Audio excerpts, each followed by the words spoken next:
سلام بینندگان ارجمند. امروز سه‌شنبه 21 فوریه است و من خیرامان بقازاده نشی امروزه اخبار آزادی را تقدیم شما میکنم. توجه کنید به سرخط موضوعهای برنامه.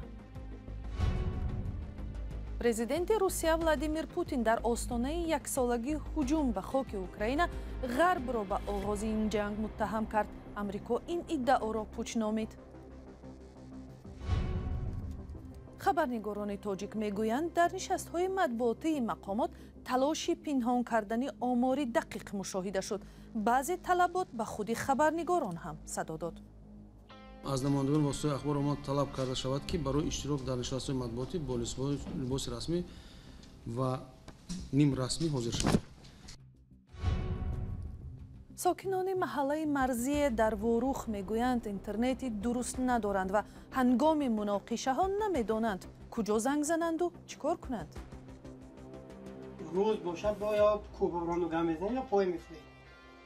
اینجا ایلا خانه علاج گازین نیست. شب باشد اومن گازن نمیشه. پرزیدنت روسیه ولادیمیر پوتین بخش اساسی سخنرانی امروزش را به تلاش سفید کردن جنگ علیه اوکراین بخشید و ادعا کرد که غرب به موجودیت روسیه تهدید میکند. سخنرانی پوتین یک روز بعد از سفر جو بایدن پرزیدنت آمریکا به اوکراین صورت گرفت که او آنجا پشتیبانی واشنگتن از اوکراینی ها و کیف را بیان نمود. شهلا گلخوجه گزارش میدهد. президенти Русия Владимир Путин дар паёми солонааш исрор варзид ки мамолики ғарбӣ ба ҳастии кишвараш таҳдид мекунанд. Як сол пеш вақти Кремл таҷовузи васеъмиқёс ба хоки Украинаро шурӯъ кард, давлатҳои ғарб аз Украина пуштибонӣ карданд. рӯзи сешанбе дар арафаи аввалин солгарди амалиёти низомии Русия дар Украина, Путин дар паёме ба вакилони Маҷлиси федералӣ, ҳукумати Украина ва кишварҳои ғарбро ба ангехтани ҷанҷоли Украина айбдор намуд. مسئولیت نزاع در اوکراین، عمیق رفت آن و افزایش شماره قربانی‌ها پره بر دوش الیت‌های غربی است و البته رژیم کیف که برای مردم اوکراین واقعاً بیگانه است. خبرنگاری رویترز менависад 24 феврали соли 2022 Путин ва атрофиёнаш гумон доштанд ки амалиёт дар Украина чанд ҳафта идома мекунад, вале бо гузашти як сол нишонаҳои хатми низоъ ба назар намерасад. паёми солонаи Путин мебоист дар моҳи декабр пахш мешуд, аммо нокомиҳо дар ҷабҳа боис гашт ки то моҳи феврал ақиб афтад. як рӯз пеш аз паёми Путин, президенти Амрико Ҷо Байден ба Украина сафар карда, изҳороти ахири раҳбари Русияро ки мамолики ғарбӣ таваҷҷӯҳ ба Украинаро коҳиш доданд, беэътибор намуд. раҳбари Амрико ваъда дод ки кишвараш боз ба миқдори $500 миллион ба Украина кӯмаки низомӣ тақдим хоҳад кард. бар илова, кишварҳои ғарбӣ тасмим доранд дар муқобили Русия ки ба як ҳамлаи густурда дар Украина омодагӣ мегирад, як ҷабҳаи муштарак барпо кунанд.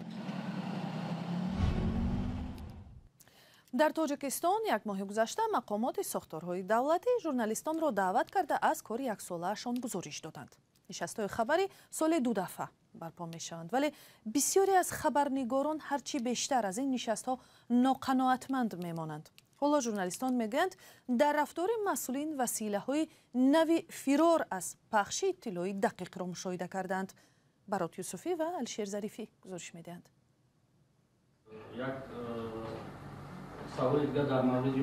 یک سوال وزیر اجازت است. این طلبی اکثری منصبداران دولتی از خبرنگاران در نشست‌های خبری جنبسته سال 2022 بود. سبب را هم در آن می آوردند که برای خبرنگاران دیگر فرصت داده شود، ولی خودی مسئولان بیشتر از محدوده 15 دقیقگی بیرون شده، گاهی برخی آنها تا نیم ساعت هم معروضه خود را قرائت می‌کردند.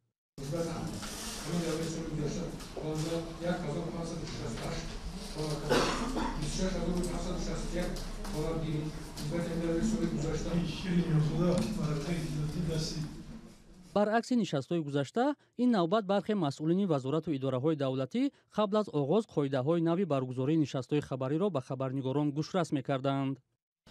رگلامنت یگان سوالدهی و با بحث نپیچیدن سوال جواب‌ها از جانب مسئول پیشبرد نشست روایت کرده شود.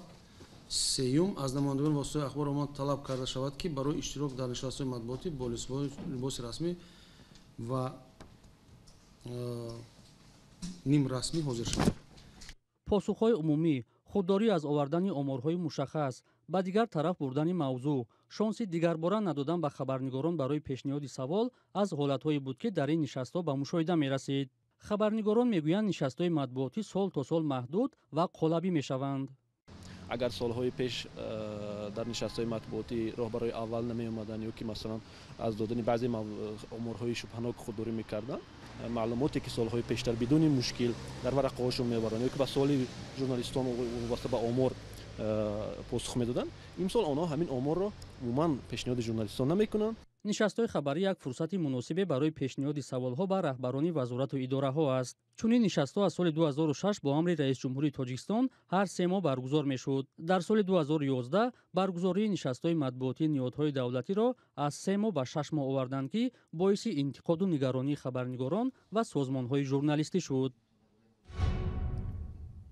барномаро пай мегирем. Изабел Колман, муовини мудири оҷонси рушди байналмилалии Иёлоти Муттаҳидаи Амрико мегӯяд, ин муассиса ҳамчунон кӯмакҳояшро барои рушди иқтисоди Тоҷикистон идома хоҳад дод. Изабел Колман, ки охири ҳафтаи гузашта дар душанбе қарор дошт, дар суҳбат бо Радиои Озодӣ гуфт, мубориза бо бемориҳои сироятӣ ва дастгирии соҳибкорон яке аз авлавиятҳои кори муассисаашон дар Тоҷикистон аст. ҳамкорони мо дар душанбе бо суҳбате анҷом доданд ва порчае аз онро ҳамроҳ мебинем. мақсади асосии мо кӯмак ба мардуми Тоҷикистон мебошад. албатта афзалиятҳои ҳамкорӣ дар замонҳои гуногун мувофиқи ниёзи мардуми Тоҷикистон тағйир ёфта истодааст. лекин соҳаҳое ки имрӯз ҳамкорӣ карда истодаем аз чанд бахш иборат мебошад. пеш аз ҳама мо дар соҳаи тандурустӣ як ҳамкории бениҳоят васеъ дорем. имрӯз ҷиҳати мубориза бо бемориҳои монанди вируси маснунияти одам ва бемории сил барномаҳои васеъ дорем.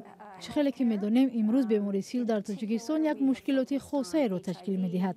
барои ҳамин мо ҷиҳати табобат ва ҳам пешгирии бемории мазкур кӯшишҳои зарурӣ ба харҷ дода истодаем. дигар бемориҳо ба монанди вируси маснунияти одам ва дигар бемориҳои сироятиро дар бар мегирад, ки барои муборизаи онҳо мо бо ҷумҳурии Тоҷикистон кӯмак карда истодаем. ин як самти ҳамкории мо мебошад. бахши дигари ҳамкории мо мусоидат ба рушди иқтисодӣ мебошад. дар ин ҷода мо барои баланд бардоштани нерӯи корхонаҳои гуногун, ҷиҳати тағйир додан ва беҳтар кардани сохторҳои мавҷуда ва инчунин баланд бардоштани иқтидорҳои корхона лоиҳаҳои гуногунро амалӣ карда истодаем. ҳадаф аз ин корҳо он аст, ки соҳибкорони тоҷик тавонанд фаъолияти худро ба роҳ монанд, истеҳсолотро рушд диҳанд ва инчунин маҳсулоти зиёдатии худро ба хориҷа содир кунанд. соҳаи дигари ҳамкории мо бахши маориф мебошад. рӯзи гузашта ман ба як мактаб интернат дар шаҳри Ҳисор сафар кардам. дар он ҷо мо 2000 дона китобро бо ҳуруфи брайл ба кӯдакони бинӯишашон суст тақдим намудем. ин китобҳо ба кӯдакон барои таҳсилоти фарогир ба онҳо кӯмак мекунад ва имкон медиҳад, ки онҳо дар мактабҳои муқаррарӣ бо дигар кӯдакон дарс хонанд. илова ба ин гуфта метавонам, ки бисёр омӯзишҳо аз тарафи барномаҳои мо амалӣ шуда истодааст. яке аз марказҳое ки мо дастгирӣ мекунем маркази таҳсилоти мунтасил мебошад, ки дар он ҷо ба соҳибкорон ва намояндагони қишраҳои гуногуни аҳолӣ ҷиҳати ба роҳ мондан ва рушди фаъолияти соҳибкорӣ омӯзишҳои гуногун пешниҳод карда мешавад. бинандаи гиромӣ, мусоҳибаи комил бо Изабел Колман ба зудӣ дар вебсайти Радиои Озодӣ ва ҳамин канали Озодӣ видео дар YouTube нашр мешавад. онро тамошо кунед.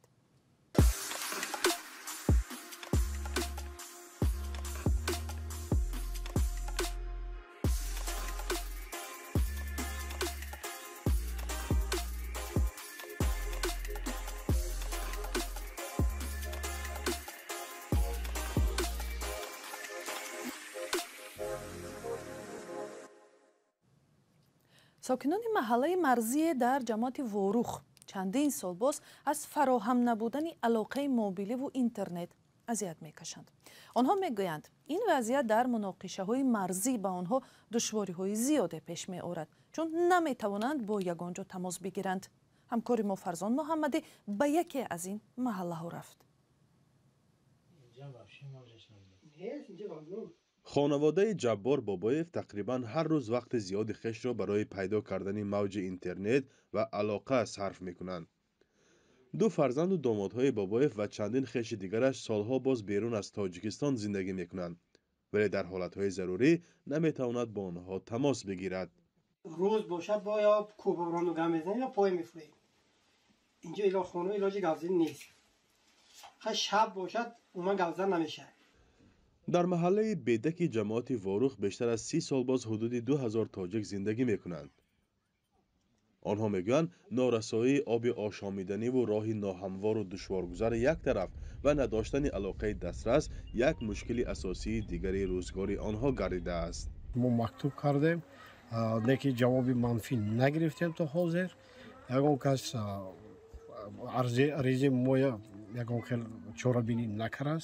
فرهمند مسعودوف دانشجوی سال سوم زبانهای خارجی در دانشگاه دولتی خوجند به نام اکادمیک باباجان غفوروف است. هرگاه که برای تعطیل به زادگاهش می آید از نوگانی‌های فنیش بی بهره میماند.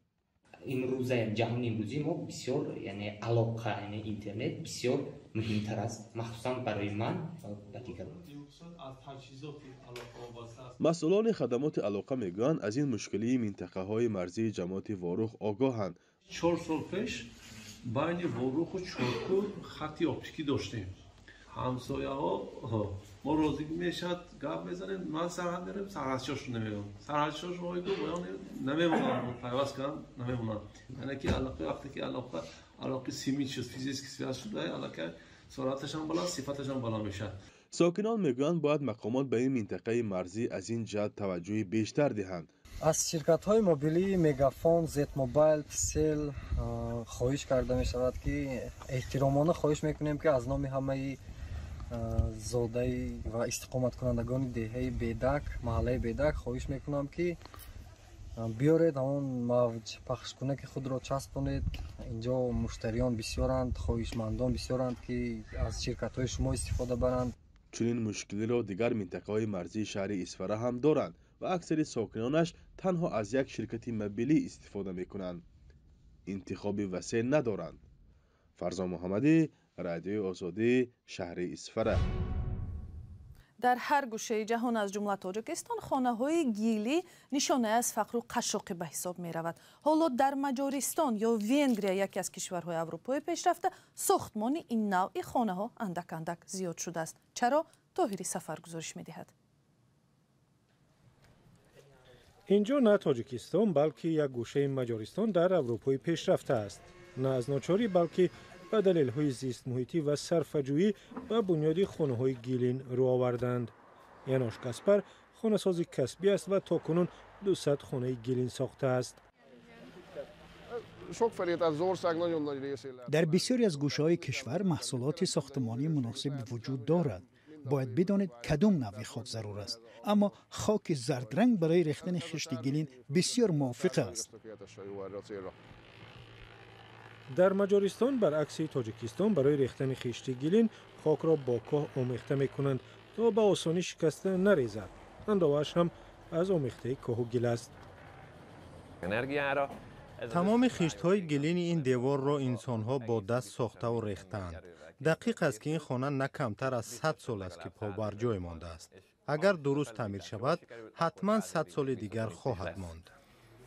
تیمه که برای یاد گرفتن بنیادی خانه گیلین اینجا آمده است میگوید این نوعی خانه‌ها برای طبیعت که حالا جبر انسان‌ها را میکشد برعکس خانه‌های بتونی زیان آور نیستند. خوبی‌های دیگر هم دارد میگوید او. زندگی در خانه گیلین بسیار خوب است. در زمستان گرم است. اگر تابستان کسی به خانه بیاید میپرسد شما کاندیشنر دارید. برای همین زندگی در خانه گیلین خوب است. من همیشه میگویم پرستوها صدها سال در لانه گیلین زندگی راحتی داشتند. چرا ما نتوانیم؟ در تاجیکستان زلزله‌خیز ساختمان خانه‌های گیلین به تدریج کمتر می شود، هرچند در روستاهای دوردست و فقیرنشین همچنان زیاده است. خانه‌هایی که با اندک سیل و باران زیاد آسیب می‌بینند و یا فرو می‌روند. برنامه در همین جا به پایان می‌رسد. خدا نگهبان شما.